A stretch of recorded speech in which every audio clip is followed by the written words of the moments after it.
Hey guys, what's going on? It's Nathan from tattooing101.com, and today I'm going to show you how to make a stencil by hand the right way. I've seen a lot of videos on YouTube that really overcomplicate the process of making a stencil by hand and kind of show the long, slow, and painful way. So I'm going to show you the quickest, fastest, easiest way to make a stencil by hand. All right, so here's a stencil that I prepared earlier. Now, if you haven't got an iPad, what you can do is have your drawing, photocopy it so that it's not graphite. But when you photocopy it, make sure that you turn down the opacity so that you get a lighter version of the drawing. So it's quite easy to do on iPad. All you got to do is just duplicate the layer, hide the one that you just duplicated, and also lock it. So then that way it's like almost like insurance. If you mess up anything with the design, then you've got a backup. So then you double tap the layer, and then up the top of the bar there'll be an opacity meter. You'll want to turn that right down. If you're doing this by hand. Don't do this if you're using a stencil machine because it won't come out as well. But if you are stenciling by hand, so you want the stencil to be as light as possible. Now the reason for this is when we print this off and we bring this over to the carbon paper and we're tracing over it with a pen, then it's going to be really easy to see where we've already done our lines. So then that way, we don't double up on lines and make them super thick, or miss a line. So then when we realize we've got it on the skin, we've missed out a critical line, and it's going to make the tattoo busted. So also what you want to do is make sure that your lines aren't too thick, because if you have a really, really thick stencil, what's going to happen is when you line it, and this goes for tattooing as well, when you line it, do you see how this like I can go in these little gaps? I can have heaps of wobbles and still be within the stencil line. Whereas if you have it nice and thin, like say this, it's super precise. And when you're tattooing a thick line like this, if you're not using a super thick needle like a 14, you can wobble around a ton and it can still look like you're following the stencil, which is what you don't want. So thinner stencil lines are always better if you can. What you can also do is you can put that into Photoshop and you can add a white stroke and then make an inner stroke all around the tattoo design, and that will actually thin out the lines for you, but also thin out the really thin lines. So when you do stencil your tattoos, always try to use the thinnest lines that you can, and you'll find that the stencil will be a lot more precise and the tattoo lines will be a lot more cleaner, crisp, and you'll get a better result. So now let's print this off and get the stenciled up, and I'll show you the fast way to do it. All right, so we've got the design printed off, super faded, so it's nice. Once I put a pen over that, I'll be able to see exactly what I've drawn. I'm not going to miss any lines. Also, stencil lines are nice and thin, so I'm not going to move around a ton when I'm doing them. So remove the brown layer, and then what some people will tell you to do is,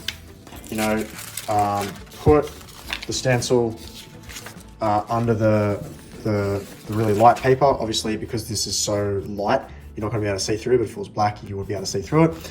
And then they'll say, draw the stencil on the tracing paper, and then remove the paper, and then trace it on the carbon paper. That's a bit of a waste of time in my opinion. So what I like to do instead is just completely rip this off. We're not going to need that. And then just keep the carbon paper and then the yellow paper. And then you're going to put your printed off drawing right over the top. And now you want to make sure that you either tape it down, so clip it at the bottom or the opposite end. And now when you trace this design, it's going to be straight on the back of this piece of printer paper. Now the advantage of this is when you've got a stencil on printer paper, it's a lot tougher than that really kind of thin stuff that I showed you before. So you'll get more attempts to put it on the skin than you would with kind of regular sort of stencil paper, like the tissue stuff that kind of comes with this. All right, cool. So let's get into the stencil. Make sure that if you're going to do a lot of hand stencils, get yourself a circle template. It's going to make your circles a lot better. Getting a perfect circle on a stencil without one of these is almost impossible. And next, I recommend getting one of these really small 15 centimeter rulers. It's just going to, it's a lot easier to maneuver, whereas if you're using like a big kind of clunky ruler like this and kind of hits the buckle and stuff, and it can be a bit of a pain. So I'm going to stencil this up, and then I'm going to show you how to cut it out right so that you don't get kind of folds and creases in the stencil when you put it on the person's skin.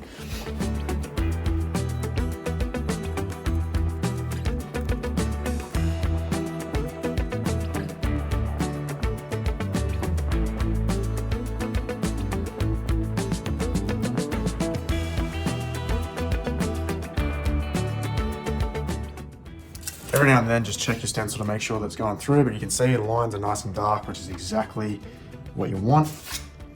When you're doing stencils by hand, you want to use the ruler for as many things as you can. Don't freehand a straight line, because you can just use a ruler for it and it's going to be more precise. The quality of the tattoo is going to be limited by the quality of the stencil, so you want to make sure that it's dead on. Now the stencil paper can be a bit messy. It gets all over your skin. You only have to sort of touch it once, and then it kind of stains you, and then it can kind of muddy up your drawing. So yeah, try to touch it as little as possible with the carbon paper, because it just gets everywhere. And once you've finished the stencil, always wash your hands, get all the purple stuff off your fingers when you go and show the client, just so it looks nice and professional. Stenciling your designs by hand is really good as well, because when you do the tattoo, you've kind of already drawn the design multiple times, so you'll be really familiar where everything in the design is, and you'll already be comfortable drawing it before you even start tattooing it, which will make it easier to put on the skin.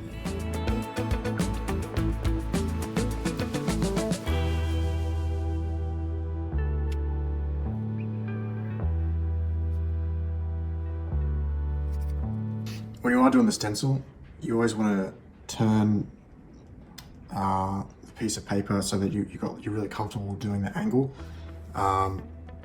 You don't get that luxury when you're tattooing the skin. You can't always just move the client around. But with a stencil you can, and you want to get it as clean and crisp as you can.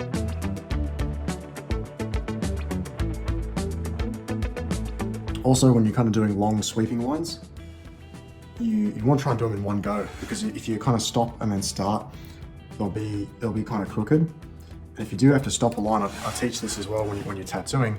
You want to stop the line where it intersects with another line. So for example, if I'm going to start this halfway, I'd start it just here, because there is a point of the tattoo where this line intersects, so that if it's slightly off, it's easier to hide in the final tattoo.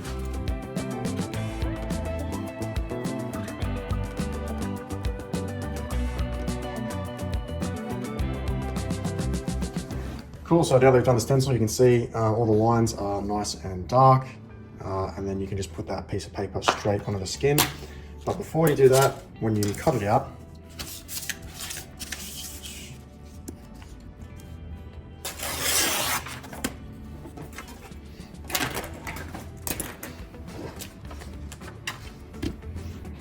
also when you cut it out, this is more of a thing that you'll have to worry about with larger tattoos, but you can do it with smaller ones. When you're using regular printer paper to do your stencil, it's not as kind of flexible as that tissue kind of stuff that comes with the actual carbon paper. And you do have to kind of do this with stencil paper sometimes as well, but if you cut out the design, you want to put in little slits, just so that when you put it on the skin, it doesn't kind of leave sort of big gaps. Probably don't need that many, but this is more of an issue for bigger tattoos. But yeah, when you put it on the skin, if it needs to expand a little bit, it can, and the stencil will still go on the skin, and once it's dry, you can come in with a Sharpie and then join all the lines together if one of them kind of stretches out a bit, or you kind of moves the design around just a tiny bit. But that's more of a thing that you have to worry about with larger tattoos, like full back pieces and stuff like that. With a small tattoo like this, you could probably get away without doing it, especially if it's on somewhere kind of like flat, like the forearm. It wouldn't be kind of too much of an issue. But yeah, and that's how you do it. Much faster than tracing it once onto the tissue, like a kind of transparent paper that comes with the stencil paper. And make sure that you fade the design as well, so that you can see where you've lined on the other side, and you don't miss any lines in the final design, and then only see that when you're halfway through the tattoo. So I hope that helps, guys. If you've got any questions about stencils, or anything that you're kind of struggling with, just pop them down in the comment section below, and I'll be happy to help you out.